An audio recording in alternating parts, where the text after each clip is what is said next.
2001년 1월 26일 일본 도쿄의 한 지하철역에서 이수현이라는 한국인이 술에 취해서 열차에 치일 뻔한 한 일본 사람을 구하고 자신은 열차에 치여서 숨을 거두게 되는 그런 일이 있었습니다. 당시 그는 한국에서 유학 온 일본의 유학생이었습니다. 우리가 너무나도 잘 아는 이 이야기를 통해서 일본 온 사회가 이 이수현이라는 청년의 죽음을 놓고 떠들썩 해졌습니다. 같은 일본인도 아닌데 위급에 빠진 이 한 사람을 구하려다가 자신의 목숨마저 잃어버린 이 이수현이라는 사람에 대해서 깊은 감동을 받았습니다. 다른 사람 같으면 도저히 할 수 없는 그런 일을 이 한국인 청년이 했다는 것이 일본의 언론에 알려지게 되고 또 이 이수현이라는 사람의 용기에 대해서 많은 사람들이 칭찬을 아끼지 않았습니다.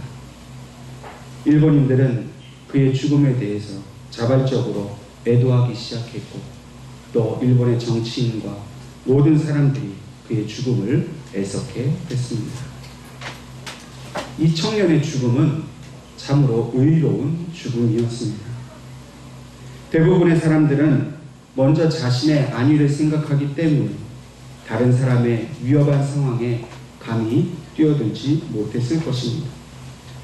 우리는 본능적으로 자신에게 해가 되는 일에는 쉽게 용기를 내지 못합니다. 그러면서 마땅히 다른 사람의 어려움을 돕는 일을 우리는 의로운 일로 여깁니다. 그러나 누구도 쉽게 그 일에 나서지는 못하고 있습니다. 이수연이라는 이 한 사람의 죽음이 그토록 위대한 것은 바로 그 자신의 이익보다는 다른 사람을 위한 의로움을 쫓았기 때문에 많은 사람들이 그의 죽음을 높이고 있는 것입니다. 오늘 저와 여러분이 살아가고 있는 이 땅에는 많은 불의와 또 부정부패가 만연해 있습니다. 이런 불의와 부정부패를 볼 때마다 우리는 참 이 세상은 살기 어렵다라고 생각을 합니다. 그리고 이런 모습들이 때로 우리에게 상처가 되고 고통이 되는 경우를 많이 볼 수 있습니다. 의로움을 마땅히 쫓아야 하는데 자기 자신의 그런 이기적인 마음으로 자기의 유익만 구하는 모습을 볼 때 우리는 참으로 힘든 것을 느끼게 됩니다. 공정하게 경쟁해야 하는 것이 의인데 자신의 이기심 때문에 비열한 속임수와 뒷거래로 이익을 챙기는 모습을 보게 됩니다. 사람이 먹지 못할 음식은 절대 팔지 않아야 하는 것이 바로 의인데 눈앞에 얄팍한 이익 때문에 음식에 해로운 것을 넣고 또 썩은 것을 파는 것, 이것이 바로 오늘 우리가 살아가는 불의한 세상의 한 모습입니다. 어떤 나라든지 어떤 사회이든지 간에 이러한 의의가 바로 서지 못하면 결국 모든 사람들이 다 불행에 빠지게 됩니다. 만약 우리가 모두 자신의 이익만을 위해서 살아간다면 결국 우리는 서로를 속일 수밖에 없습니다. 서로에게 해가 되도록 그렇게 해서 결국 불행해질 수밖에 없는 것입니다. 우리가 살아가는 세상에는 가장 중요한 것이 바로 의입니다. 삶의 기준이 바로 의입니다. 이 의가 무너지면 이 사회도 무너지게 되는 것이고 우리의 행복은 누구도 보장해 줄 수가 없는 것입니다. 오늘 우리가 가지고 있는 이 성경 말씀에는 구약과 신약이 나뉘어져 있습니다. 이 신약 성경의 전체 주제를 한마디로 말해보라 하면 그것은 그리스도를 통한 사랑과 구원이라고 말할 수 있습니다. 또한 구약 성경의 주제를 한마디로 이야기해 보라면 하나님의 의라고 말할 수 있습니다. 이러한 맥락에서 구약과 신약을 포함한 성경 전체의 그 주제를 한마디로 정의한다면 하나님은 의로우신 분이시고 불의한 우리를 사랑하셔서 그리스도를 이 땅에 보내심으로 우리를 의롭게 여기시고 또한 우리를 구원하신다라고 말할 수 있습니다. 로마서 3장 21절과 22절 말씀에 이제는 율법 외에 하나님의 한 의가 나타났으니 율법과 선지자들에게 증거를 받은 것이라. 곧 예수 그리스도를 믿음으로 말미암아 모든 믿는 자에게 미치는 하나님의 의인이 차별이 없느니라 말씀하고 있습니다. 구약시대의 의로움은 무엇이냐 하면 그것은 바로 하나님의 율법의 말씀을 잘 지키는 것이 의였습니다. 하나님께서 말씀하신 모든 명령을 잘 순종하고 그 말씀대로 잘 지키는 사람이 바로 의인이었습니다.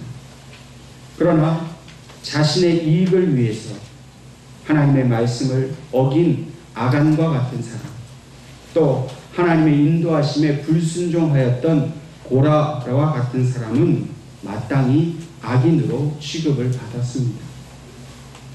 그러나 이제 예수님 시대로 넘어와서는 이러한 율법의 의인과 악인의 기준이 다른 한 의로 인해서 변화되었습니다. 그것은 바로 이제는 율법을 지키는 것 외에 예수 그리스도를 믿느냐 믿지 않느냐가 의인과 악의 기준이 되었다는 것입니다. 예수님을 믿는 사람은 의인이 되었습니다.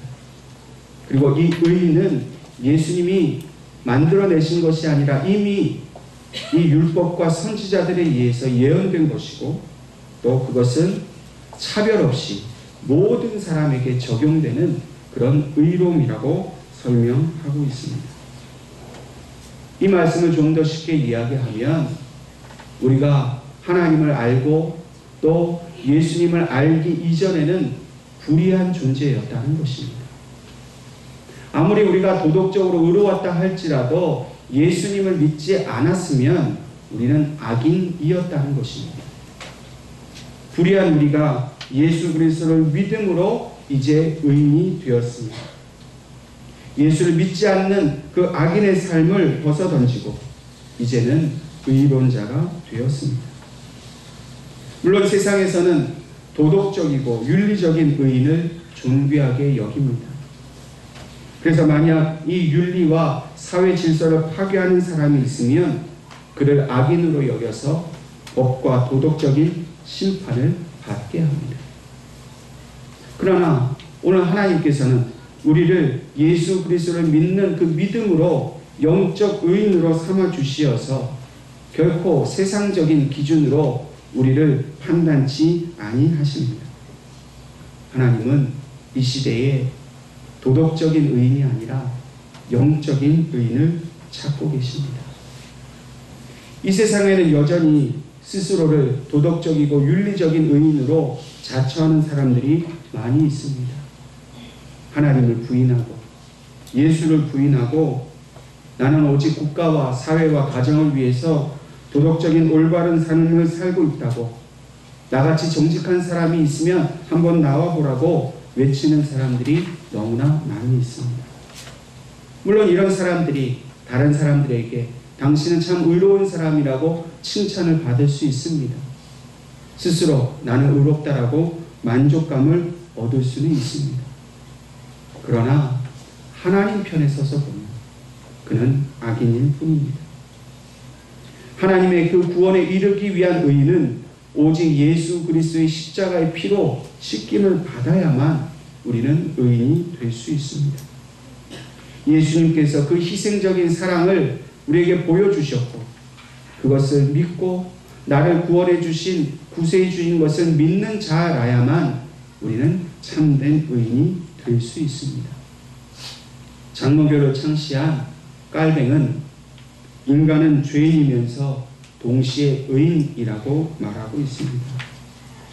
우리가 우리 스스로를 윤리적인 기준으로 재어볼 때에 우리는 죄인일 수밖에 없습니다. 또한 구약의 율법에 비추어 보면 우리는 불순종의 악인일 수밖에 없습니다. 그러나 우리에게 값없이 주시는 그리스도의 십자가의 은혜로 말미암아 우리는 죄인이지만 동시에 의인이 되었습니다. 이것을 신학적인 용어로 칭의라고 말합니다. 도저히 의인일 수 없고 죄인일 수밖에 없는 우리인데 하나님께서 우리를 예수님 때문에 의롭다라고 인정해 주셨다는 말이 바로 이 칭의라는 말입니다. 오늘 하나님께서 우리에게 주신 이 본문의 말씀을 통해서 하나님께서는 우리가 의로움을 사랑하고 그것에 목말라하고 굶주리기를 원하고 계십니다. 그리고 하나님의 의를 사랑하는 자에게는 반드시 복이 임할 것을 우리에게 말씀하고 있습니다. 의에 줄이고 목마른 자는 복이 있나니 그들이 배부를 것입니다. 주님께서 하신 이 본문의 말씀을 우리는 산상보훈, 산상순이라고 말합니다. 마태복음 5장 중에서 주님께서는 8가지의 복에 관한 말씀을 하셨습니다. 그리고 오늘 저와 여러분이 함께 읽은 이 말씀은 4번째 주신 말씀입니다. 예수님께서는 이 산상보훈의 8가지 복의 말씀을 통해서 이전까지의 그 복에 대한 개념을 완전히 바꾸어 주셨습니다. 이전의 복은 무엇입니까? 하나님 말씀 잘 지키고 하나님의 명령을 잘 지켜 행하면 하나님이 주시는 부귀와 장수의 복을 누리는 것이었습니다. 그래서 누구라도 하나님의 말씀을 지키려고 노력을 했습니다. 그리고 그 복을 받으려고 노력을 했습니다. 그러나 이것은 구약시대의 복에 불과한 것이요, 우리 주님께서는 이제 이 시대에 하나님이 주시는 영적인 복을 우리가 사모하기를 간절히 원하셨습니다.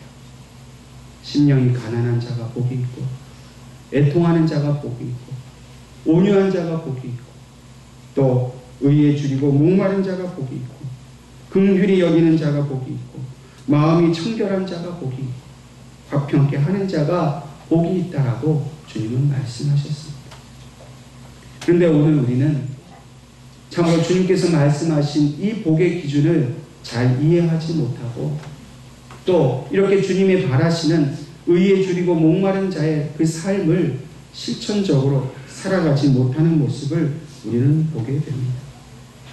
이사야서 45장 8절 말씀에 하늘이여 위로부터 공의를 뿌리며 구름이여 의를 부을지어다. 땅이여 열려서 구원을 싹트게 하고 공의도 함께 응돋게 할지어다. 나 여호와가 이 일을 창조하였느니라 말씀하고 있습니다. 하나님께서 하늘에서 이 땅 위에 하나님의 의로움을 비와 같이 뿌려주셨습니다. 예수 그리스도의 십자가의 피를 뿌리시듯이 이 땅의 모든 사람에게 의의 비를 뿌려주셨습니다. 불의한 자는 그 비를 가두고 또 그 비로 인해서 싹을 맺고 열매를 맺지 못하는 사람을 말합니다. 그런데 오늘 저와 여러분은 하나님께서 하늘에서 내려주신 그 의로움을 우리의 땅에 그것을 온전히 받아들여서 싹을 틔우고 열매를 맺게 되었다는 것입니다. 여러분, 하나님께서 하늘에서 주신 그 의의 비를 맺은 열매가 무엇입니까? 바로 저와 여러분의 삶 속에 계시는 예수 그리스도를 의미합니다. 우리는 이 하나님께서 주신 그 의로움의 완전체인 예수님을 우리의 삶에 모시는 삶을 살아야 합니다. 예수님의 사랑을 닮아가야 하고 예수님께서 주신 그 은혜의 충만한 가운데 우리는 살아가야 합니다. 그런데 우리는 때로 하늘을 보면서 하나님의 의로운 비를 구하기보다는 세상의 유행을 바랄 때가 얼마나 많이 있습니까? 많은 사람들이 하늘을 보면서 돈벼락을 맞았으면 좋겠다, 그렇게 생각합니다. 우연이라도 좋으니 실컷 한번 성공해 봤으면 좋겠다, 그렇게 생각합니다. 먹을 것과 입을 것, 내 육신을 위해서 편하게 살 것이 저 하늘에서 뚝 떨어졌으면 좋겠다 라고 헛된 것을 바라보며 살아갑니다. 그러나 오늘 이 자리에 계신 저와 여러분은 어떻게 살아가야 합니까? 정말 우리도 세상 사람들처럼 하늘에서 돈벼락이라도 떨어지기를 기다리며 살아야겠습니까? 결코 그렇지 않습니다. 이 세상의 불의함을 바라보고 하나님을 떠난 백성들이 얼마나 고통 가운데 살아가는지를 바라보고 우리는 날마다 하나님의 의로운 그 본체이신 예수님이 우리와 함께 하시기를 우리는 간절히 소망하며 살아가야 할 것입니다. 세속적인 성공과 명예와 부귀 영화를 쫓아가다가 우리는 결코 이 땅에서 복을 누리지 못합니다. 하나님의 의를 줄이고 목마른 자, 예수님을 간절히 사모하고 사랑하는 자라야만 우리는 복을 받을 수 있습니다. 하나님의 의는 우리가 구원을 얻기 위한 유일한 길입니다. 우리가 구원받지 못하면 이 땅에서 누리는 모든 부귀 영화는 아무것도 우리에게 유익이 되지 못합니다. 비록 우리가 예수를 믿는 것 때문에 이 땅 위에서 손해를 보고 이 땅 위에서 가난하게 살고 어렵게 산다 할지라도 그러나 하나님이 주시는 영생의 복 때문에 우리는 참으로 복되고 행복한 삶을 살고 있음을 우리는 깨달아야 할 것입니다.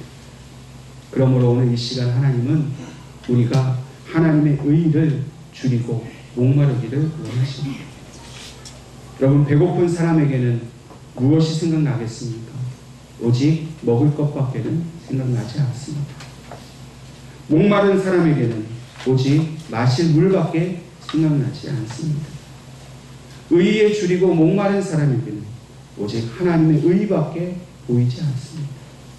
예수 그리스도만 자나깨나 생각하는 사람이 바로 의에 줄이고 목마른 자의 삶입니다.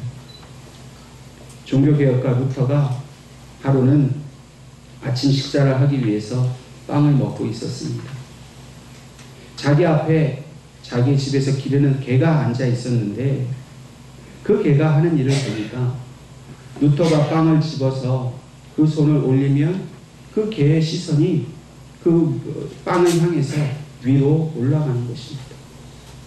또 루터가 손을 아래로 내리면 그 개의 시선도 아래로 향하는 것입니다. 한참을 그 모습을 보고 있던 루터가 그 빵을 개에게 던져주고는 그 자리에서 무릎을 꿇고 이렇게 하나님께 기도했다고 합니다. 하나님, 저 개가 주인의 손에 쥔 빵이 있는 곳을 향하듯이 이 종의 눈이 언제나 주님의 손에 있는 생명의 양식을 향하게 하소서. 이 종의 눈이 허탄한 데로 향하지 말게 하시고 오직 주님께만 향하도록 저의 눈을 열어주소서. 여러분들은 오늘 이 시간 여러분들의 눈을 통해서 무엇을 보고 계십니까? 무엇을 그렇게 간절히 소망하십니까? 이 세상을 바라보면서 나보다 더 잘 먹고 더 잘 사는 사람의 그 행복한 모습을 바라보고 있다면 우리는 영생의 생명이신 예수님을 온전히 바라볼 수 없을 것입니다. 세상만 바라보면 얻을 수 있는 건 아무것도 없습니다. 그러나 루터의 개가 그 주인의 손에 든 빵을 온전히 바라보듯이 오늘 이 시간 여러분들의 눈을 들어서 우리 주님을 그 모습을 온전히 바라볼 수 있기를 바랍니다.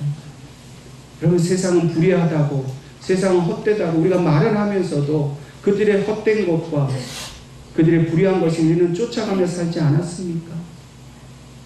말은 그렇게 하는데, 생각은 그렇게 하는데, 삶은 실제적으로 그 악인의 길을 우리는 쫓아가지 않았습니까? 오늘 주님께서는 우리가 그 모든 것을 되돌리기를 원하십니다. 우리의 믿음이 예수님을 믿음으로 우리는 구원을 받는다라는 것이 확실하다면 우리의 삶 또한도 예수님이 살아가신 그 모습대로 그분만을 바라보면서 살아가야 할 것이라고 하나님은 오늘 우리에게 말씀하고 있습니다. 그러므로 의에 줄이고 목마른 사람은 자기의 유익을 구하지 않습니다. 자기의 욕심을 따라가는 사람이 아닙니다.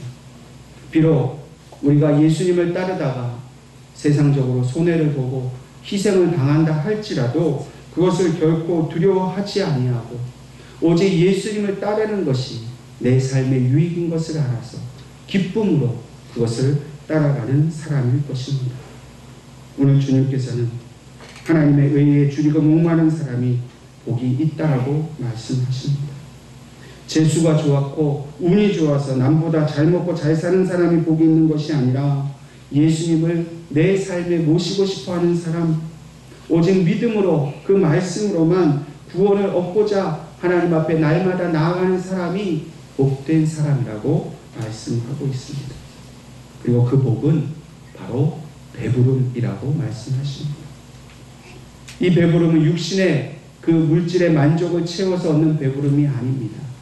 그 배부름은 바로 하나님이 나의 목자가 되어주시고 그 하나님께서 주시는 생명의 양식으로 배부른 것을 말합니다. 시편 기자는 시편 23편을 통해서 여호와는 나의 목자시니 내게 부족함이 없다라고 말합니다. 이 목자가 말하는, 이 시편 기자가 말하는 이 부족함이 없다는 것은 조금도 부족함이 없다는 겁니다. 물질도 있고 하나님도 있어서 만족한 것이 아니라 결코 세상에 물질은 없다 할지라도 여호와 한 분, 그분 한 분만으로 나는 완벽한 만족한 삶을 살겠다라는 고백이 바로 이 고백입니다. 오늘 세상의 불의로 인해서 마음 상하고 상처받은 마음으로 이 자리에 나오셨습니까? 악인들의 형통함 때문에 괴로움과 고통 가운데 이 자리에 나오셨습니까? 오늘 여러분들의 마음을 주님께로 향하여 드시기를 바랍니다. 주님의 의와 그 은혜에 목마르고 줄이기를 바랍니다. 그러면 주님은 우리에게 평강을 부어주십니다. 우리를 위로해 주시고 우리에게 세상을 살아갈 용기와 소망을 허락해 주신다는 겁니다. 주님은 우리의 기도에 응답하기를 원하십니다. 우리가 하나님께 우리의 전심을 다해 찬양할 때에 우리에게 세상이 줄 수 없는 하늘의 그 신비롭고 놀라운 은혜를 우리에게 주시기를 원하십니다. 여러분, 세상의 것은 가져봐야 아무 은혜가 없고 또 허무할 뿐입니다. 허무한 것을 쫓아가다가 불행으로 인생을 마치는 것이 아니라 오직 예수님만 쫓아가다가 주님께서 주시는 하늘의 놀라운 은혜를 경험할 수 있기를 바랍니다. 오늘 우리는 예수 그리스도의 이름으로 세례를 베풉니다. 세례를 받는다는 것은 이제 더 이상 악인의 길로 가지 아니하고 세상의 것으로 만족하지 아니하고 예수님만을 나의 삶의 주인으로 모시고 그리고 만족하며 살겠다라는 그런 결단의 고백이 되는 것입니다. 또한 우리는 다음 달이면 이제 성탄절을 맞이하게 됩니다. 여러분, 성탄절은 여러분들에게 어떤 의미입니까? 연말이 되었으니 그저 먹고 마시고 즐기는 그러한 절기입니까? 그렇지 않습니다. 성탄절은 오직 예수님만이 우리의 생명의 양식이요 나의 삶의 이유요 목적인 것을 고백하고 그 주님만을 따르기로 결단하는 그런 믿음의 시간이 되어야 할 것입니다. 불의한 세상에서 또한 그 불의한 세상에 불의한 자로 죄인으로 살아갈 수밖에 없는 우리가 예수님이 이 땅에 오셨기 때문에 우리는 의인이 되어 또 하나님의 그 의로운 잔치 자리에 참여할 수 있게 되었다는 소망을 가지게 되는 절기가 바로 성탄절입니다. 저와 여러분이 오늘 이 시간 하나님 앞에 믿음의 결단을 해야 합니다. 세상이 흘러가는 대로 그들과 함께 흘러가는 인생이 아니라 그들을 거슬러서 살아가는 인생을 살아야 합니다. 믿음의 사람은 세상을 거스리는 사람입니다. 그들이 생각하고 그들이 느끼는 대로 살아가는 것이 아니라 그들과 저항하며 그들의 삶의 방식에 반대로 거꾸로 올라가는 사람입니다. 그렇게 거스르고 거꾸로 올라가야만 그곳에 참된 생명이 있고 참된 삶의 소망이 있습니다. 세상 사람들처럼 살다가는 불의한 자가 되고 악인이 되어서 하나님께 진노를 받을 수밖에 없습니다. 저와 여러분, 결코 세상 사람과 같지 않고 하나님의 의를 쫓아가고 그 의에 줄이고 목마른 자가 되어서 하나님이 주시는 영생의 그 배부름을 온전히 경험하며 살아갈 수 있기를 바랍니다. 오늘 이 시간을 통해서 성령님께서 저와 여러분에게 하늘의 모든 것으로 만족해 주심을 온전히 믿을 수 있기를 주님의 이름으로 축원합니다. 아멘.